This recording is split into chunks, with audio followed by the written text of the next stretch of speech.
मोनसे अभियोग फैदों दि सोरनिबा नामा डाबल जानाय बा सोरनिबा एप्लिकेसन नाम्बारा गोरोबै आरो माखासे मार्क्सखौ लानानै गोबां बिजाथिफ्रा अभियोग खालामदों। दा बेखायनो जों बिटिआर गभर्नमेन्टखौ जों खावलायगोन, सोलोंथाइ डिपार्टमेन्टखौ जों खावलायगोन, जुदि बेबायदि माखासे खिलिमिलि जामारदोंब्ला बेखौ बिटिआर गभर्नमेन्टआ मोजाङै नायफामनानै दुलाराय बर' फरायसा आफादा जों जेब्लाबो खामानि मावगोन।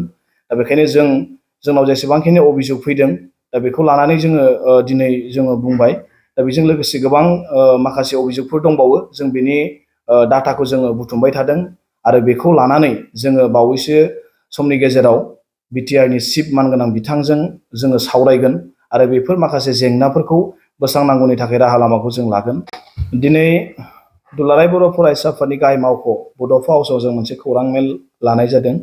आंजोंनो दङ दुलाराय बर' फरायसा आफादनि लोगो हारिमु नेहाथारि बुद्धिराम बसुमतारी बिथां, मावख' नेहाथारि नितु बर' मानगोनां बिथां। दि मैया बिटिआर गभर्नमेन्टआव सोलोंथाइनिफ्राय माने टेटनि जि मेरिट लिस्ट एबा रिजाल्ट जि फोसावदों, दा बेनि थाखाय बा 900 जि बिजाथिफोरखौ बिथांमोना फोसावबाय। दा बेनि थाखाय जोङो बिटिआर गभर्नमेन्टखौ दुलाराय बर' फरायसा आफादनिफ्राय जों साबायखर बावदों। नाथाय बेजों लोगोसे जोंनाव गोबां बिजाथिफोरनिफ्राय मोनसे अभियोग फैदों दि सोरनिबा नामा डाबल जानाय बा सोरनिबा एप्लिकेसन नाम्बारा गोरोबै आरो माखासे मार्क्सखौ लानानै गोबां बिजाथिफ्रा अभियोग खालामदों।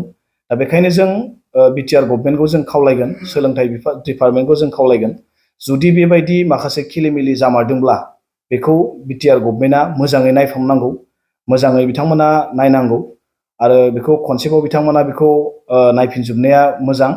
मानोना जों रावबो फरायसाफोरखौ बा रावबो बिजाथिफोरखौ जि जेनुइन मोननांगौ जाखिनि मेरिटआव फैनो गोनां बिजाथिफोर थालांनायखौ जों दुलाराय बर' फरायसा आफादा माब्लाबाबो जों लुगैया आरो बेबायदि मेरिटआव फैनो गोनां बिजाथिफोरनि थाखाय दुलाराय बर' फरायसा आफादा जों जेब्लाबो खामानि मावगोन।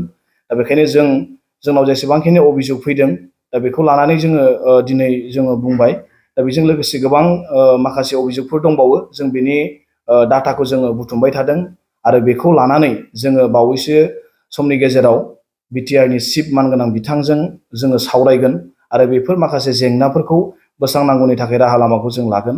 दुलाराय बर' फरायसा आफादा जों जेब्लाबो सोलोंथाइखौ लानानै जों खामानि मावबाय थादों आरो जों इयुनावबो मावलांबाय थागोन। दा बेखायनो गोबां भेकेन्ट पस्ट दङ आरो गोबां फोरोंगिरि गैयै फरायसालिफोर दङ, बेयाव जाहाथे थिसननाया जानांगौ होनना जों गोबां समनिफ्रायनो दाबि खालामबाय थादोंमोन। दा दिनै बियो मोनसे जानायनि लामायाव फैदों। अब्लाबो बे थिसनथाइ होनायावनो दा बेखायनो जों जाहाथे जोंनि सासेबो मेरिटआव गोग्लैनाय जेनुइन जि बिजाथिफोर बे रावबो थालाङा, दा बिथांमोना गासैबो मोनजोबनांगोन आरो बेबायदि जानांगौनि थाखाय दुलाराय बर' फरायसा आफादा जों जेब्लाबो खामानि मावगोन आरो जों जेब्लाबो साखाफारा दङ। दा बेखायनो आङो जायफोर जेनुइन जि मोननांगौ बिजाथिफोर दङ बिथांमोनखौ खावलायगोन, जों बिथांमोननि थाखाय जों जेब्लाबो दङ आरो बिथांमोननि थाखाय जों जेब्लाबो खामानि मावगोन। गोजोन्थों। बेखौनो जोङो दुलाराय बर' फरायसा आफादनिफ्राय जों दाख्लैबावै थांनाय 8 आगस्टआवबो जों रायलायनायावबो जों बुंदों, गोबां माखासे फरायसालिफ्राव भेकेन्ट पस्ट दङ बर' मिडियामाव, जाखिनि दिनै जि होदों बियो थोजासे नङा, आरोबाव गोबां नांबावगौ आरो बिनि गेजेराव फरायसालिया माखासेया हयथ' फैजोबाखै जों मिथिनायावबो। दा बेखायनो जों बेखौ आरोबाव फिन सोलोंथाइ डिपार्टमेन्टखौ जों खावलायगोन, बेखौ नायफिननानै आरोबाव थाबैनो जाहाथे बेखौ नायफिननानै मोजाङै नायबिजिरो, जाहाथे फरायसालिफ्रा जाहाथे क्लियारै जाहाथे बेयाव जायो। जोंनि बर' बिजोंनि होन बा एसामिसआनो होन, बेयाव गावबा गाव जिखिनि भेकेन्ट थानांगौ बेखौ जाहाथे मोजां बिथांमोना खालामो आरो बेबायदि खुनु गोरोन्थि जुदि जाया। आरो गोबां फरायसालिफ्राव दिनै फोरोंगिरि गैयै दंबावो आरो बैफोरावबो जाहाथे थिसनबावनो थाखाय थाबैनो सरकारा बिनि थाखाय राहाखौ लायो, जों बेखौ दुलाराय बर' फरायसा आफादनिफ्राय जों जेब्लाबो खावलायगोन।